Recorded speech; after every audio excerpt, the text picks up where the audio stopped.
guys, my name is Attorney Walter Rudolph, not the third, with Disability Resolution PA. I want to take a moment and go through with you what's happening. And I know SSDI people get pissed off with me because they're like, what about me? What about my Social Security, disability insurance, benefits? And I understand that, and I get that. But now is not your time. The time right now is for SSI people because the news stations are hopping. CBS, CNN, Forbes, all these different groups are hopping with information related to SSI Supplemental Security Income Restoration Act because Biden promised it. And I know what you're thinking. Biden has not been on top of the Social Security benefit train. Yes, he just put in a new commissioner, which he needed, which was part of it. So we're starting to see the pieces come into play. Now, obviously, he's been busy with Afghanistan and other things. You know, not everything went to plan. But bottom line is, okay, it's SSI's time to shine. For all the SSDI people out there that are looking at the SSI people like, why does he get to date the prom queen? I get it, but let's move past that. We're going to be looking at right now an article from the Cleveland.com website, updated 12:58 p.m., published 12:58 p.m., on 9/22/21. U.S. Senator Sherrod Brown wants to boost SSI benefits that haven't been updated in decades. He's right here. I'm sorry all of my things are in black and white. I'll promise I'll get a color printer at some point because you guys deserve it. And I deserve it. Anyway, so, and remember, I'm using the printers that are in my house. Even though there's around 12 printers in my house that are small printers, there's 6 or 7 wide format printers. There's way too many printers in this house, but I have to use them because the best way to actually print stuff, that's like a renewable, cost-effective, you can buy the ink online, is to use a bunch of small printers. And when I say small, like people are thinking like, oh, little. No. I mean like small printers like this big printers, not the ones that are like this big printers by this big printers by this big printers. I have those. I hate those. They always jam, and then you get a bunch of the small ones. That way, if one breaks down, whatever, you buy another one for $250. You line them up against the wall. You just have them run. The only bad thing is when you line that many up, it uses a lot of power. However, with that said, those big printers, they use a ton of power themselves. All right, so you saw what he looks like. Not a great picture of him. Looks a little bit sweaty, but that's okay. We still love him. All right, here we go. All right, in this May 18, 2021 file photo, U.S. Senator Sherrod Brown, Ohio Democrat, speaks on Capitol Hill in Washington, D.C. All right, this was by Sabrina Eaton, Cleveland.com. Washington, D.C., U.S. Senator Sherrod Brown of Ohio wants to update the Supplemental Security Income Program that provides financial assistance to nearly 8 million seniors and people who are blind and disabled. Yay! Wow, that made a lot of sense. As chair of the Senate Finance Subcommittee on Social Security Pensions and Family Policy, he has introduced a bill that will improve benefit levels that haven't been updated since the 1980s and stop punishing the program's participants for getting part-time jobs, marrying, and saving for the future, like the basic tenets of the American dream. He said, that wasn't in the article, I put that in the article. He says he's trying to incorporate parts of his proposal into the $3.5 trillion reconciliation package that Congress will consider in upcoming weeks. Right there. Right there. That is why things are abuzz. So I wanted to go ahead and put this in front of you. A lot of people are like, when are we going to get the $200? When are we going to get the $2,000 COVID? Blah, blah, blah, and the $1,000 blah, blah, blah. I get it. I understand. But this is probably going to happen. We're at the beginning of that cusp of this thing probably starting to happen. They needed a new commissioner. They got a new commissioner. They needed to go ahead and get the bill in front of the House and the Senate. We're going to go through those details later, who's on the subcommittees, which committees are looking at them, which people are co-sponsoring, etc. But this is starting to roll out. Like I said, I'm sorry SSDI people, but SSI people, now is your time to shine. Because if he gets this into the $3.5 trillion reconciliation package, this is an ongoing continuous thing, which is going to be amazing. But here's the problem. Some of this stuff, they're going to have a hard time passing. We'll go through that. Brown said 300,000 Ohioans are SSI beneficiaries. And remember, that's counted against the 8 million total throughout the entire United States. Their average monthly benefit is $585, which comes out to about $7,000 a year. And then the poverty line is around $12,000 plus change. The most they can get is $794, which works out to far less than the minimum wage. According to Brown, SSI is the sole income source for 60% of its beneficiaries. The program's eligibility rules literally, I think that's probably, SSI is the sole income source for 60% of its beneficiaries. Well, if it's not, they apply the 1/3 reduction rule and then screw them over so that basically they receive less benefits. So maybe. The program's eligibility rules literally haven't been updated in decades in many cases, not even for inflation. Brown said at a Tuesday subcommittee on the matter, they forced millions of disabled and older Americans to live well below the poverty line and punish them for any of their own efforts to build a little financial security. It sends a pretty absurd message. SSI's outdated rules make it impossible for beneficiaries to live with dignity. Page 3. Page 4. Brown said a recent analysis by the Urban Institute found reforms in this bill would lift 3.3 million people out of poverty. Which makes you think, if there's 8 million people on SSI, why would only 3.3 million be lifted out of poverty with these changes? Something's going on there. He noted that his bill is endorsed by groups as diverse as AARP, AFL-CIO, and the National Women's Law Center, and said he's working with Senate Democrat leader Chuck Schumer of New York on the bill, as well as Senate Finance Committee Chair Ron Wyden of Oregon. All right, so what he's doing there is he's throwing out the big names. Now remember, he's not a freshman. He's not an AOC. This person has been on the books pushing this bill for many, many years. And what's great about this is that we're starting to see some movement because you guys all know the voting thing. If they're able to use this, a lot of people are going to vote Democrat in 2022 because a lot of SSI people will have the money to get transportation to go and vote. It is time for a crucial update for a program that is so important. Wyden declared at the hearing, expressing support for Brown's bill and criticizing policies that cut the modest benefits of young people with disabilities who try to work and make an income. Remember, Wyden's been on this for a while.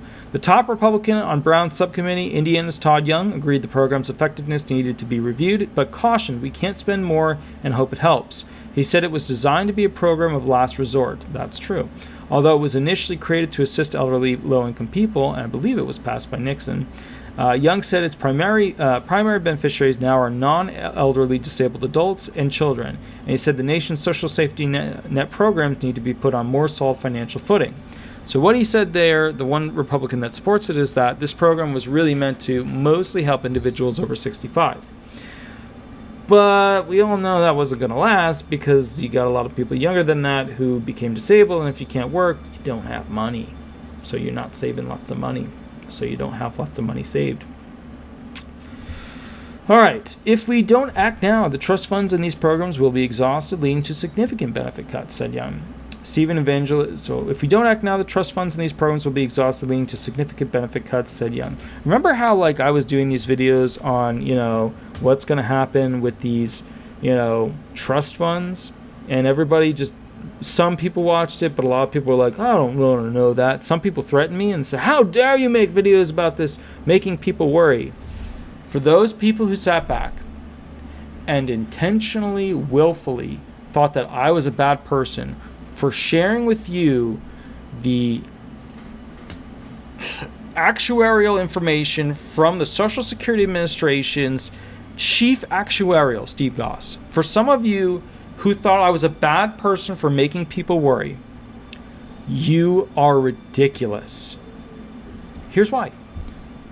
I told you that these trust funds were going to run out, and that they were going to run out sooner than we thought.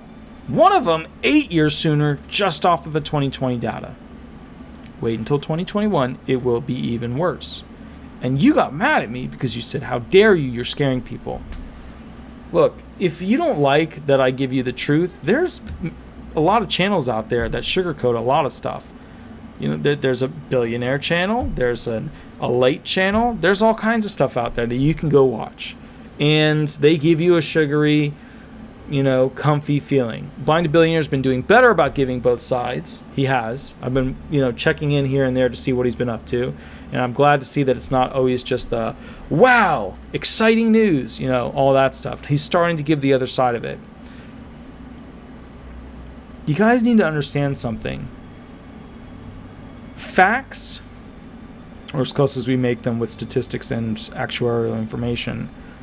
Facts should not deter you from thinking through the emotions you have that make you not like them. You should like facts, or the closest thing that we can come to them, because it's the only comfortable, yummy food that we can eat and be wholesome, because there's good calories in them. Unlike the sugary junk crap that we eat, where you end up at the end feeling great, but then an hour later you're like, whoa, what happened? What happened? Why did I eat all that extra? I mean, the Burger King coupon was a good deal, but now what did it do to me? You know, so we go through that once a week. All right, so here's the deal. Let's keep going. That's Sweetie in the background. She likes to whine until I give her treats. She thinks that I'll literally get up from this chair while shooting the video and go give her treats. So she'll come over here soon and she'll start to stand right there. And her new thing is to put her paw on the back screen and to wiggle it with her paw. I don't know how these dogs got so smart. I don't know how they did. She knocked it over once and then I yelled at her, but she's wiggling it now. I love them. They're adorable. All right, Stephen Evangelista. The Social Security Administration's acting deputy commissioner for retirement disability policy said the federal, I don't know how to pronounce his last name. Federal government expects to pay around $56 billion in federal SSI benefits this year. He described it as a vital lifeline that enables beneficiaries to meet their basic needs of food, clothing, and shelter. Now, just remember. Okay, let me do some quick math here. $56 billion, right? So that's with the program not being what it should. So if we take our calculator, right, and okay, let's type into Google so we make it official. Let me make it official here. How many millions fit into a trillion? Oh, sorry, no. My apologies. I didn't even have the thing on there. Hold on. How many billions fit into $1 trillion? Okay, let's see what Google has to say about this. $1 trillion is 1,000 billion. It is 1,000 billion, and it's a million. I knew that, but I knew if I had Google backing me up, you'd believe me, because we know how you guys get about facts and numbers. So here's the thing. We pay around $56 billion for SSI. Now, that's a little number compared to 1,000 billion. Right? 1,000 billion. So 56 billion is tiny compared to 1,000 billion. Now we make 1,000 billion 22 times every year as a country. So then how the hell are we not paying SSI people more money? Does that make any sense? We could double that. We could make it $112 billion. And it is still a speck of dust compared to how much we have to use and play with. But yet the politicians playing politics and giving money away to organizations, some of which are trying to kill America, and other nations, some of which are our allies, some not, some not, let's be fair, some not. And yet we have Pet Project, and what we come down to is essentially the problem. And the problem is we don't spend enough on the American people. We don't.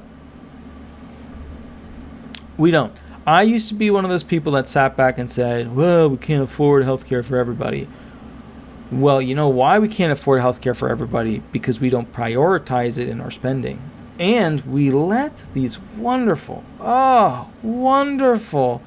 mega, billion, trillion pharmaceuticals just do whatever they want. I did a video on Pfizer, biggest criminal in the entire United States, had to pay out the highest criminal violation fines out of any company in America. You know, you guys think big banks make a lot of money. They do. Why don't you go check out pharmaceuticals? Why don't you go check out those guys? You think a football team makes a lot of money? No. All right, let's keep reading because we like facts-ish sometimes. Sometimes we like to watch Star Wars. The maximum federal monthly benefit amount in 2021 is $794 for individuals, about 75% of the federal of the federal individual poverty line, and $1,191 for couples, where both individuals are eligible for the program. These are all facts we've heard 1,000 times. Maya Ives Rubley, who heads the Center for American Progress Disability Justice Initiative, said many people who rely on SSI to keep a roof over their heads continue to struggle with daily living expenses and outdated rules due to... Oh, let me put this guy over here. The fact that the program has had few updates since its certain creation in 1972. She said it was difficult for her to find jobs after she graduated from high school because she uses a wheelchair. She relied on the program to make ends meet as she pursued an education so she could get a job. But she said she got in trouble several times for earning small stipends. Just a few $100s over 3 months for working at summer camps, and wasn't allowed to accumulate any savings for fear of hitting the program's $2,000 asset limit. Okay. I like that they put this in here because most of these articles are like, hey, the program hasn't been updated in a while. Here's some dates. Here's some stats of what they want to raise it to, and here's some bullet points, and that's what. But they miss the humanistic element approach to making an article good, which is at least one story about a person. You have somebody doing a program to benefit people, working to benefit other people's lives. That's a good thing. That's a good thing. And she was wheelchair bound. I don't know if she still is, but she uses a wheelchair. I don't know if this said it, she still is. But at some point she was wheelchair bound, trying to do jobs, but couldn't get ahead because the program gave her a glass ceiling. That's a good thing right there. That's a good part of this article. Let's keep going. After getting a job in the North Carolina Division of Vocational Rehabilitation Services, Ives Rubley, remember, I don't know how to pronounce any of these people's names, and I apologize to that, but I don't have time to research how to pronounce them because I have a real job, which, I guess I like. Spent 6 years trying to help clients navigate the cumbersome benefit application system. She said benefit approvals can take anywhere from several months to several years, and thousands of people die or go bankrupt every year waiting for disability benefits as a result. Yeah, especially SSI people. Current SSI policies are archaic, and benefits are too low, which causes real harm to beneficiaries, she told the committee. While the program used to be the most successful anti-poverty program for disabled people, it now forces and traps disabled people into poverty. Many of these individuals have no other option to support themselves, which forces them into perpetual evictions and instability. Very true. Good points. I like this person because this person lived it. I get to see it every single day, and this person sounds more like the way it actually is. Dorothy Gackstetter. Can we just get like a Michael, Flint in here, or a Sally? And listen to me complain about having to pronounce names. My name has a secret letter in it that is not pronounced. So, but I just feel like, after reading all these articles, these last names are tough. Dorothy, got it. Gackstetter, maybe got it. I don't know. Of Ottawa County joined Brown on a Wednesday, and I actually have a lot of sympathy for these people because my entire life I've had to explain literally every single time how to pronounce my last name.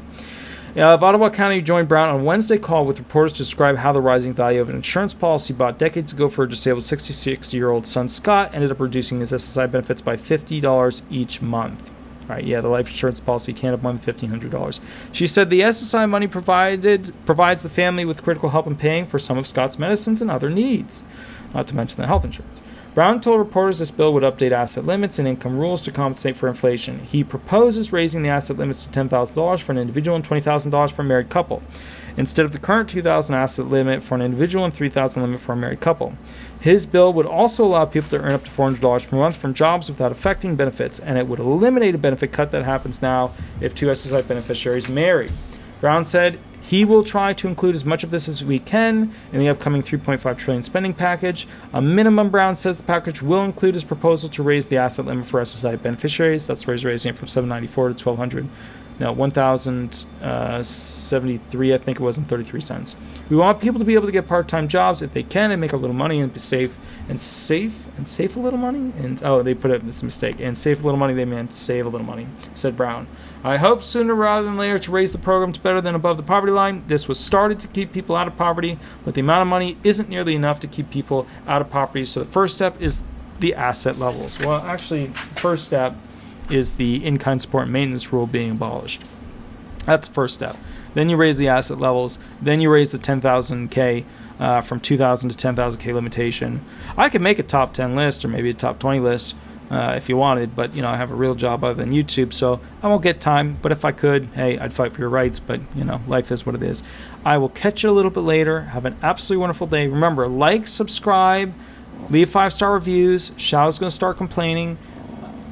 I'm going to catch you a little bit later, and we'll go from there.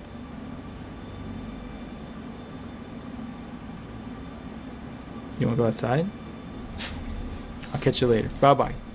Ay, bobo, y más ñaco, pa.